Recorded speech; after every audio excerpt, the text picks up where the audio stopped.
Welcome back to Real Estate with Mariah and Spenc. Today we are sharing our home selling, buying, and remodel journey and how that all went of our most recent home sale and purchase, because we did an episode last year about selling our first house and buying our second house and how that all went down, because that was a whole story in itself. And this is something that happened shortly after that, just a couple weeks after, I believe we did that episode. We put our townhome that we currently had at that time on the market, even though I'm pretty sure in that video we said at the end of it, like, in the video, but for our plans for this house is to just keep it forever, rent it out. Like, we never want to sell this one. So. Yeah, but that's real estate. You never know really what's best for you, what's gonna benefit you, your family, that type of thing. And maybe we lit the fire last year doing that episode with our first homes purchase. And a lot of you guys out there are in that same boat that haven't quite found your first time home buyer, your first home that you've had an accepted offer on, or maybe you've had an accepted offer on and it fell under or out of contract because you just weren't comfortable with that inspection. Right. So there's a lot of variables that take place in real estate, and hopefully we can ease some tension and give you our personal experience today out of our recent home purchase in 2022. Yes. 2021, excuse 2021. me. 2021. Yeah. Been here. For a little Actually, we bought it for a little bit. Yeah. It was just a process. But I, like Spencer said, I really think that listening to stories of other people's experiences with home selling or home buying or remodeling or whatever, if that's something that you plan on or hope to do someday, can really help give you insight and hopefully encouragement on what to expect. And I don't know. It's just helpful. So, yeah, I think that's really helpful, though. The personal past experiences, I love hearing stories. Me too. About. Seriously, when I'm talking with my home sellers, I ask them so many questions, and it's not just to sit in your living room for an hour like I like to do and maybe drink a pot of tea. But it's really to gain knowledge for my personal benefit as well. Not only for you to benefit through us as real estate professionals, but I get to hear what you've gone through to provide for my next client that maybe is in that same exact scenario. So Here's our story. Okay, so let's just start at the very beginning of when we decided to sell our home. This happened very quickly. So we were in a meeting together. We were at our office. Do you remember this? You know what I'm talking about? Yeah. Okay, so we were in our office meeting together, and we left the meeting, sat in the car, and Spencer said, I'm pretty sure you looked at me and said, let's sell our home. Very, very spontaneously. I said, yes, let's do it. And then by the time we got home, from the time we left the office till the time we got home, it was like a 10-minute car ride. We had gone from no plans of selling our home to our minds were made up 100%. We were selling it. Right. We literally got home. Hey, Ken. Yeah, our neighbor. He was looking at us through the window. Okay, anyway, distractions. We literally got home, and Spencer's immediately, I left because I had plans with a friend already and that night, and he's literally already filling out the listing agreement paperwork. The next morning, I'm pretty sure you and Lance like deep cleaned the whole house late that night. The next morning, we already had a photographer. We found like whoever could come out ASAP and had them come first thing in the morning. Like, we wasted no time. No time at all. Once we made up our mind, we were ready to go. I don't really see the point in thinking something, deciding on something, and not acting on it. So if it's serious, then let's make it serious and make it a reality. And that's kind of was like our opinion and our motivation. Literally, it happened that quick. We came home. I think Mariah maybe thought like I was joking though. Like, I don't think you thought I was like full on serious about it. Because where are we going to live? You know, once it sells, it's not a matter of like, if we knew our house would sell, we kind of like figured it was going to sell kind of no matter what. And the numbers made sense, honestly. And that's kind of what we were talking about on that car ride home is what's our down payment? What do you think we can net from this sell if we were to list it at this price? And that listing price we actually sold at exceeded our expectations, or at least my expectation. Right. I just could not believe, and I'm a realtor. That's the one thing that was surprising to me is how it exceeded my goal of what we were going to walk away with versus the time that we spent in that home. And I think that's what was pretty fun. Right. So we put it on the market, and then what was the process like, the selling process for us that second time around. I was still a little nervous, even though we were in a high seller's market like we've been in over the last 3+ years. But it still took, what was it, a week on the market? No, and that's what made me nervous though. We didn't have that many showings. Yeah, but a week on market at the time was a little longer than usual, but keep in mind it was a townhome, which anytime it's like a niche property where it's a little different, it does usually take just a tad longer. So a week, still not like long enough for anyone. No one should be freaking out if their home's on the market for a week, but we did think it was a little strange. But so it didn't take too long. Do you remember and then, who sold our home for us with the representing the buyer? You don't have to name drop, but do you know who the agent is? Yeah. Okay. The reason I'm asking is because that is the agent I had my first real estate deal with. Really? Yeah, out in Albany. That's cool. It was a fail sale. It took me a second to remember. I was like, who was it? No, listen to the story though. Like okay, she completely it wasn't her fault. It was just her client's fault, but she like delayed, and played the whole game. Your first sale? My first sale. Oh, okay. In Albany. And we waited like a month and a half in contract still, just waiting for lending to take place. Ultimately, long story short, lending never took place. It was a fail sale. I ended up finding another buyer to sell it, but that was the first agent that wrote me my first offer to review with the seller. What and are the we odds? ended up selling our home with her through Were you her, weary of and it went to accepting the close. offer? Well, it's just the name. I don't know. I see that name, and it's like having a bad first impression. That's exactly what it was like. I just but have a bad it's first not, impression. You got to keep it's in nothing mind, against her. The like, she's a realtors great always agent. sorry to cut you off. The realtors always get the backlash. Like we don't know, Exactly. everything going on in the background. And that's why I'm like, I don't take it personal. I just associate her name with my That's first funny. ever transaction. Because if it's your first, usually you remember. So she's just very memorable too because of that. Yeah, That's she's awesome. rememberable. Well, thank you to her. Yeah. Anyway, okay, so talk about the numbers. Lost my place. Okay, so we sold. We got an offer, and they gave us extra time to get out of the home after closing because our sale was, of course, contingent.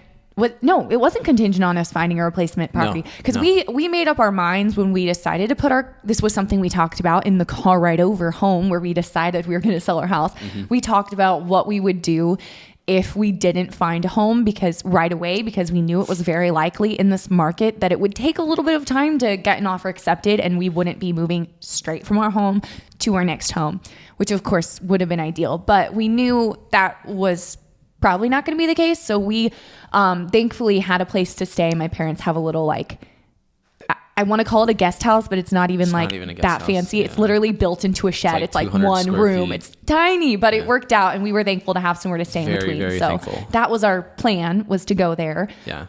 Once it became a reality, it kind of hit us like, oh wow, now we have to really find a home. That was May when we listed our house, and then we didn't have to move out until, was it mid-July? Yeah, it was late July. Yeah. So we got an offer accepted in May, August, and then we didn't leave until mid-July because they gave us extra time to get out after closing, for free, which is fabulous. What we're seeing a lot. I had like we a kind week and a half, 2 weeks after closing. Yeah, in this house. market, that's kind of expected. And I had a $15,000 over ask price offer, competing with no other offers. Wow. Yeah. I don't really, and that's what I mean. Like when we talk about today's real estate market, like a lot of offers coming in, you might not get like 5 or even 3. You'll have 2 competing offers. And what's driving this market sometimes is the fear of missing out. And clearly this individual buyer wanted our home, needed our home, and it just worked for their lifestyle. So they were ready, willing, and able to pay for it over that ask price. And obviously it went on that appraisal value and we sold that value. Right. So how many offers did we write? I want to say like 4 or 5. Was it that many? Yeah. I don't remember that. I only remember like 2 homes writing on. I did like 4 or 5. 2 other than this one. Yeah. Oh, okay. We wrote the first offer we wrote was, we didn't even have, did we even have an offer accepted yet on our house? Or did we? No, we didn't. We didn't have an accepted offer. It was contingent on that. Contingency. And we thought it was going to get accepted. Didn't happen. I'm thankful now because it all worked out. But, and then we house hunted all summer and it was pretty, for me, I was getting a little discouraged as a buyer. Were you? No, because I just knew like this next house that I'm purchasing, because we have Astrid now. Yeah. It's like going to be the home that I want to stay in for at least a few years. You know, like when what's a few years, 5 to 7 is Which is usually funny. Mariah's time to go. But to us, that seems to be a long time for us. Who knows though? We could be here for a very, very long time. You just never know. So or a very short time. And that's you just don't know. But you want to make a good investment though, too. And that's what we were looking at, because we are real estate agents and it's what we do. And you got to protect yourself. And this investing in soil is super important in protecting yourself. And I was being patient. I honestly was looking for more outskirts, not in city, bigger pieces of land. And I wasn't too concerned with how big the home was. I just wanted something that's usable long-term wise, so I can host and have my family, for the future to come. Buy in the city. Yeah, but it's not feels like a huge, we're kind of like outskirts. Yeah, it does feel like, so because of where it's at, it kind of has that feel a little bit, even though it is in, like a regular neighborhood. Yeah. Yeah, we're really happy. Yeah, we ended up settling. No, that's not what happened. I think I was starting to get discouraged though when we were house hunting, because every house we would walk into it and I was like, I love it. Let's make an offer. And he didn't like anything. Yeah. He was so picky. Yeah. It was tough though, because on the other end, you want to be patient and find like the perfect house. And we talked about this on other shows, like what makes a house perfect. Usually you're going to pick and choose the backyard or the home itself. Right. We kind of got both here. And we kind of got both here, but it took time to get to that point though, because where we're at right now, it did not look like it does now. No, it doesn't have a lot of what we're using. So we had to create. In the it has the square footage we wanted while also having a yard, but also it didn't look the way that it does now when we walked into it. We had to do a lot to get it there, which we'll talk about. But so when we found this house, do you remember? Send it to me. No, what happened? Miranda was on her way to the park to go on a walk, and my sister, she drove by this house and it had a coming soon sign in the yard. It wasn't yet listed, but she sent us a picture of the house and was like, have you guys seen this? It's coming soon. You guys should check it out. And then we found out, we knew, we won't say like anything about, but like we knew who the owner was. Yeah. We were like somehow like had been connected, whatever. Or family's done business with them for years. Yeah. Yes. So that's how we found out. And so we kind of got curious about the home because of that. We're like, definitely like struck us more like the curiosity side of like how cool it'd be to kind of own this property. Yeah. So-and-so owned it, whatever. Okay, so that was kind of our thinking. That's what got us interested. We actually made an offer on the home when it was still coming soon. We had not seen the inside. We didn't see any pictures. We knew nothing about it. We just saw like the outside, and we kind of had an idea of like, we knew where it was at. We liked the neighborhood and all of that. But let us remind the audience though, like in that market, it wasn't that odd to be sending an offer in, sight unseen, inspection free. Like we wrote a very, very generous offer without even seeing it. Yeah. And it kind of locked us in. And we even, I think, released earnest money, non-refundable. But the seller said no. They're not considering any offers until it's officially listed. So then, what was it, a month? It seemed like a while. It seemed like forever. A few weeks went by or whatever. It finally came onto the market. I was laying in bed one day, like first thing I did was just like look at what was new for sale on the market that we might like. And I saw that this home was listed. I looked at the pictures and I remember texting you. I was like, we don't need to go see it. It's hideous. We don't even need to bother. It's not for us. We kind of like became uninterested. We dodged a bullet. Well, because the listing photos were so not what we were looking for at all. When it was previous status, it was only the exterior. What? When it was listed preview and you sent in the offer previously. So we didn't see the inside of it. And that kind of changed everything. And so you came and looked at it anyway, though. With your dad. Me. Yeah. And did you like walked in and walked right back out? I walked in, walked out, and here's why. Why? Your dad and I walk in the front door, scheduled the showing. It's confirmed by the listing agent. Walk in the front door. We're just downstairs, just kind of walking around, just kind of seeing things. my first opinion of it was, no, I can't do this. It's too old. Ceilings are too low. Tom, her dad's like 6'5", 6'4", and his head's like almost hitting the ceiling. 8 foot That ceilings didn't change. here. We still have low ceilings. And but it's cool. but the thing that drove us out, we hear footsteps upstairs, and we're like, oh my god, is somebody home? And I yell up the stairs. I'm like, Spencer Crawford, I'm a realtor. Is anybody home? And they shout back downstairs at me. Oh yeah. And How weird. Did you set up the showing? Yes, I set up the showing to the listing agent. He confirmed it. He even gave me the code. That's so weird. There wasn't even a WVMLS Oh my lockbox gosh. on the door. It was a contractor's code. So I asked him if he would like me to leave. He said yes. And we scheduled the showing like 2 days later or something with you there. Oh, yeah. So he saw it, but we weren't But planning my on first going impression back. was just like, no. Yeah, he left, and he wasn't planning on going back and seeing it. But then what you had told me is you just had a feeling that we should just give it another chance. Yeah, go see back. it with you. And there was a person there because it was an estate situation where the owners had both passed away. That wasn't like the owner who They have lived family there. members living in the home now. So we both decide like whatever, we don't want to buy it, but let's just go inside anyway. We walked inside and I don't know what happened. My opinion really didn't change much. It was more about Really? Mariah and the surprise and to Did I hear in her surprise you? voice of, oh my gosh, this could really be cool. Oh my gosh, look at this. Oh, we could do this. We could do that. And she says basically, I want this. And husbands out there, what do you do if your wife says, honey, I want it? Usually in the movies they say, we'll take it with the realtor, like Johnny Depp did in Blow. It was like one of those moments, and I made that choice. We wrote up the offer. Again, though, you got to realize what type of market we're in. Yeah. We still have to wait for the funds of our house to close. It'll close simultaneously. Yeah. Right? And or was our house closed? Our house had already closed. There was no contingency. There was no more contingency. We were out of there, homeless. But this just came on market that week. Yeah. How many other offers are out there? We didn't know whether it was going to be competitive, whether it wasn't, because in our eyes, for the amount of work needed on this house, because this is built in 68. Yeah, it was And it seems somewhat original. There was some type of remodel in the later 90s, which But I'm they glad didn't and grateful do- for. Yeah. But other than that, it was rough. Yeah. But when I walked into the home with you, I kind of just got a download of like what it could look like. I don't know. Like I just saw it the way it could look. Yeah.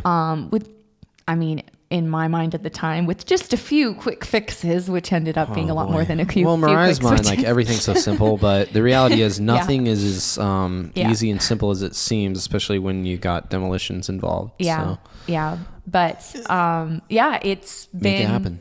It worked out, and we've been a lot happier here than we could have even imagined. It's in a different side of town it's in a side of town we weren't even looking in, that we didn't even really consider, but we love it, and it's very convenient, and it's an area that we know is going to hold its value, which is one of the reasons we really saw it as a good investment, despite what, wanting to live here or whatever. We really know that because of the neighborhood it's in, because of the homes around it, most of the homes around it are much like higher. yeah.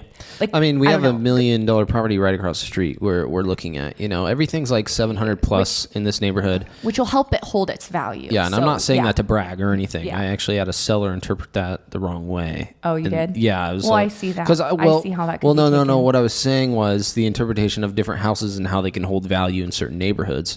And so what we were just talking about, the location that you purchase a house in, your buying power just becomes, or your selling power just becomes so much more because of the location you've surrounded yourself in. Right. And you always want to buy like a house that, if you're talking about holding value and like resale value in the future, you always want to buy a house that's like right next to or across the street from another home that is quite a bit more, expensive than yours is, because that is going to just help your value. So helps your value.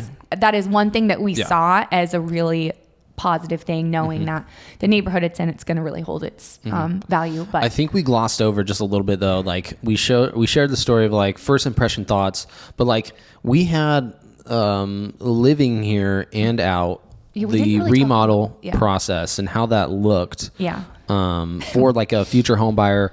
Having like an open lens as to purchasing a property maybe they never thought they would purchase.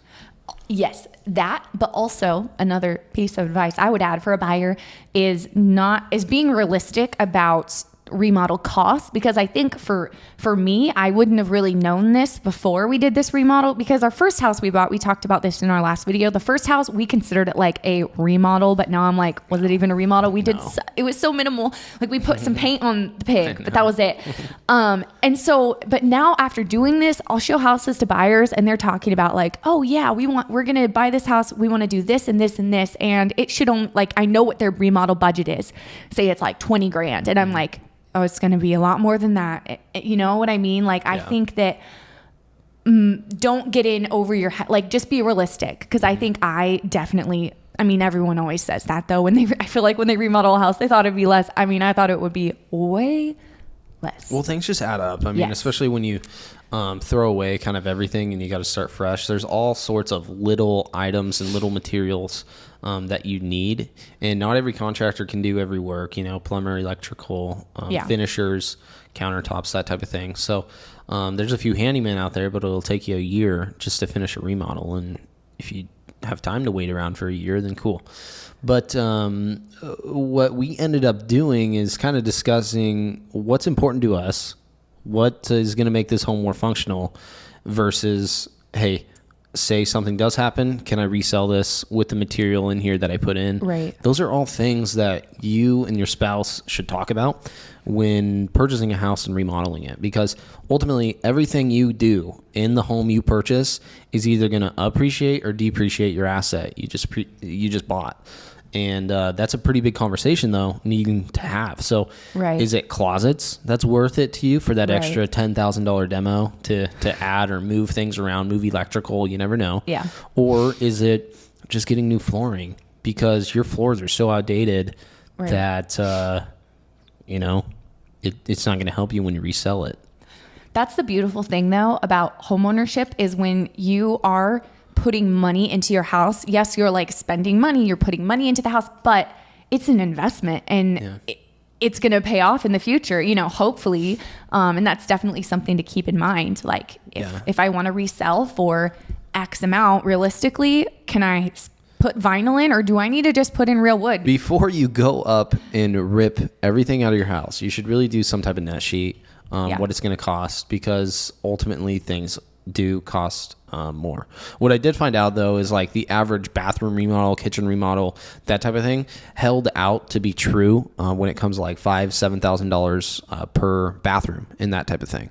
So that's pretty cool to find out, because I had never fully demoed and redone bathrooms when we're talking shower tub, toilets, vanities, plumbing, in lighting, vent fans, that type of thing. Right.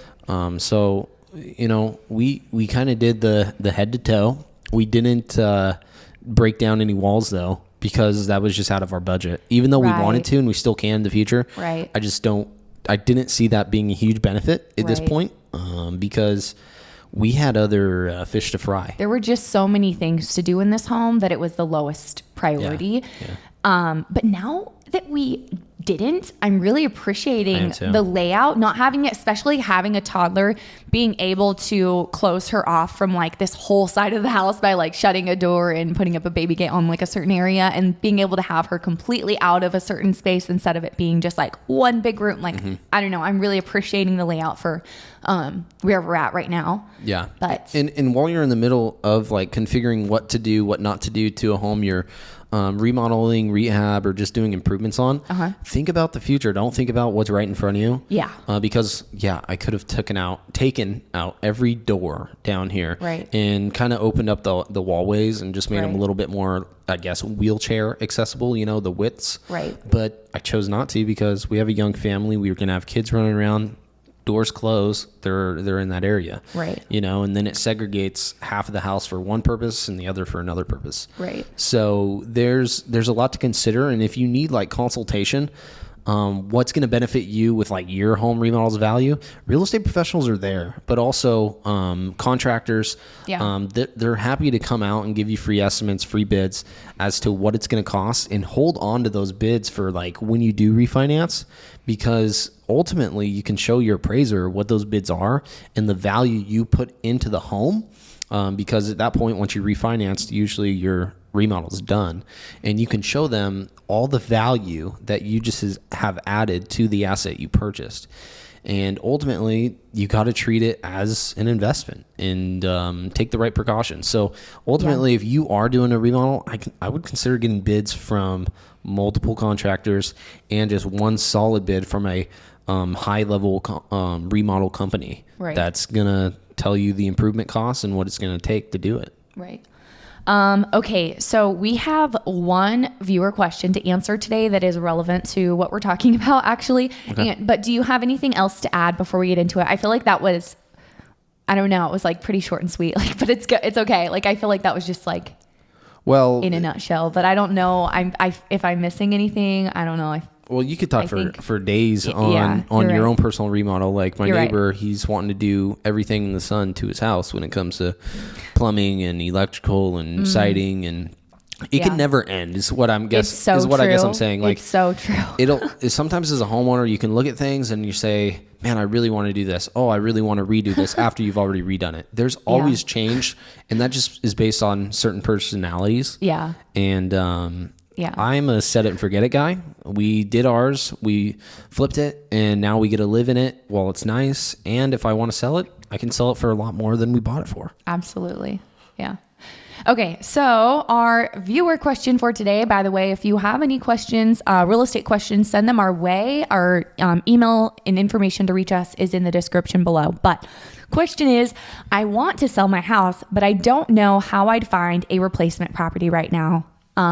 Kind of, relevant to what we were talking about, because we were in that boat too. Yeah. I mean, we knew we would find one. We just didn't know how long it would take. And it took longer than I wanted. It took longer than we hoped, but that's okay. It all works out. It's a process. And I know not everyone is in a position where they have somewhere to stay in between. If you are, then I would say take advantage, because that can totally help if you are able to. I know a lot of our clients that we've worked with in the past have sold their house and then moved in somewhere temporarily while they're house hunting or until they find something. But that is not everyone's circumstance. So if someone doesn't have the option, what advice would you give them? If you don't have that option, you got to do what's best for you. If you're a single individual, ultimately, I see a lot of people moving in with family or friends until they find that replacement property. Yeah. The big priorities are the families. I had to transition family. We sold their property in Salem, and they're still looking for a house and haven't been able to get something under contract. And we're talking months and months and months later, because they're just in that price category where it's so competitive. Once it hits market, it's usually gone. Based off their loan scenarios, it just makes it just a little bit more challenging. So ultimately, maybe I suggest ask a real estate professional, get advice, meet them at their office, show you what homes are on market, so you can have a realistic expectation as to what you're buying with the buying power you have, with the amount down you have if you were to sell, that type of thing. And we're always happy to get you net sheets and stuff, just in case you don't know exactly what you're going to walk away with when it comes to home sales. I have a title team right behind me. We get seller net sheets for our clients all the time, because you do need to know how much you're going to walk away from the home sale with in order to purchase a new property. Definitely. That is important. And keep in mind, we didn't do this because, like I said, we had somewhere we were planning on going if we didn't find something in time. But if you are not in that position, you can write on, and you should write on your listing agreement when you list your house, sale is contingent upon seller finding replacement property. And that way, every single buyer will know up front who looks at your home. They're going to have to be flexible and work with you on timelines. So they know that right up front. And it's pretty common right now. A lot of people buy and sell at the same time. So that's what I would say. Yeah, we need to protect our sellers at all costs. And being homeless is not protecting anybody. No. Just to make a commission, cool. But another person's jeopardized and now homeless, and they can't purchase the property. So we got to make sure we're protecting you and doing the right thing ethically. So if that is you, speak up, because it's very simple. We can add it on that listing, just like Mariah said. One thing I do want to shout out and ask for help with is we have a client looking for about an acre and a half of property that can fit horses under 420,000 roughly, 3-bed, 2-bath type of thing. It could be a 2-bed, 2-bath, really anything around the Mid-Willamette Valley, Dallas, Albany, to Aurora, all the way to probably Lyons. So really big, wide variety of space. Yeah. And if that is you out there looking to maybe sell your home off market, please let us know. Send us a message, because we do have that same scenario though, contingent sale. Her home's got an offer on it. She just needs to find that contingency property. So. Yep. All right. Well, thank you for tuning in this week, and we'll see you guys next week.